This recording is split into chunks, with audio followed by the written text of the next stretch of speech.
আপনার স্ত্রীর মধ্যে যদি 3টি গুণ থাকে তাহলে বুঝবেন আপনি বড় ভাগ্যবান এবং আপনার স্ত্রীটি হবে জান্নাতি মহিলা। আল্লাহর নবী সাল্লাল্লাহু আলাইহি ওয়াসাল্লাম বলেছেন, আদ-দুনিয়া কুল্লুহা মাতাউন ওয়া খায়রু মাতা'id দুনিয়া আল মারআতুস সালিহা। সাইয়্যিদুনা নবী মুহাম্মদুর রাসূলুল্লাহ সাল্লাল্লাহু আলাইহি ওয়াসাল্লাম বলেছেন, এই পৃথিবীতে আল্লাহ সুবহানাহু তাআলা একজন মানুষকে যতগুলা নিয়ামত দান করেছেন তার মধ্য থেকে সবথেকে বড় নিয়ামতের নাম হলো উত্তম স্ত্রী, নেককার স্ত্রী। আওয়াজ দিয়ে বলুন সুবহানাল্লাহ। আমার মুসলমান ভাইরা, শুধু তাই নয়, আল্লাহ সুবহানাহু তাআলা পবিত্র কালামুল্লাহ শরীফে ইরশাদ করেন, হুন্না লিবাসুল লাকুম ওয়া আনতুম লিবাসুল লাহুন্না। আল্লাহ সুবহানাহু তাআলা বলেন, তোমাদের স্ত্রীগণ হলো তোমাদের পোশাক স্বরূপ, তোমাদের স্ত্রীগণ হলো তোমাদের পোশাক, তোমরা হলা তোমাদের স্ত্রীদের পোশাক। পোশাক যেরকম তোমাকে সৌন্দর্য বাড়িয়ে দেয়, পোশাক যেরকম তোমাকে সম্মানিত করে দেয়, তোমার স্ত্রীও তোমাকে সৌন্দর্য বাড়িয়ে দিবে, তোমাকে সম্মানিত করে দিবে। আওয়াজ দিয়ে বলুন সুবহানাল্লাহ। তাহলে আমি আপনাদেরকে বলেছি, কোন স্ত্রীর ভিতরে যদি 3টি লক্ষণ থাকে বুঝবেন স্ত্রীটি বড় ভাগ্যবান। নাম্বার 1 হলো, আপনি সারাদিন পরিশ্রম করার পরে যখন ঘরে ফিরবেন, স্ত্রীর দিকে তাকাবেন, দেখবেন কলিজা ঠান্ডা হয়ে যায়, কলিজা শীতল হয়ে যায়।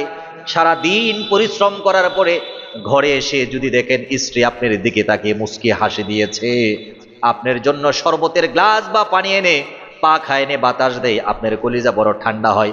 আওয়াজ দিয়ে বলুন ঠিক কিনা? যদি ঘরে আসেন স্ত্রী মুচকি হাসি দেয়, বুঝবেন আপনার স্ত্রী বড় ভাগ্যবান। আপনার স্ত্রী নেককার স্ত্রী, আমি লিখিত দিব আপনার স্ত্রী নেককার।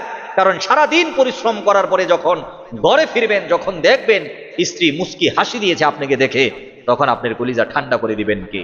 আপনার স্ত্রীর ভিতরে 2 নাম্বার যেই লক্ষণটা থাকলে আপনার স্ত্রী বড় বরকতময়, আপনি বড় ভাগ্যবান, সেটা হলো আপনার স্ত্রী আপনার অনুমতি ছাড়া আপনার ঘর থেকে বাইরে যায় না।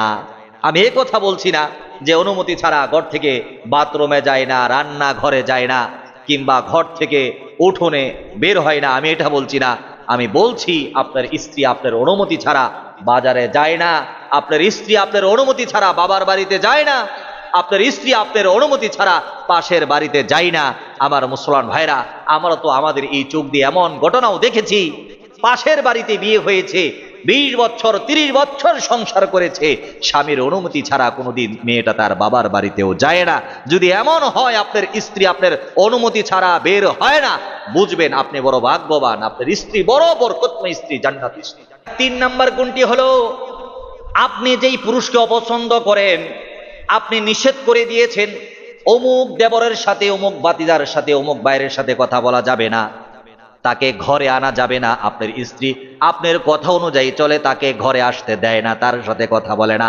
আল্লাহর কসম করে বলি, আপনার স্ত্রী যদি এমন আমলটা করে, আপনি বুঝতে হবে আপনার স্ত্রী বড় বরকতময় জান্নাতি স্ত্রী এবং আপনি বড় ভাগ্যবান স্বামী। আওয়াজ দিয়ে বলুন সুবহানাল্লাহ।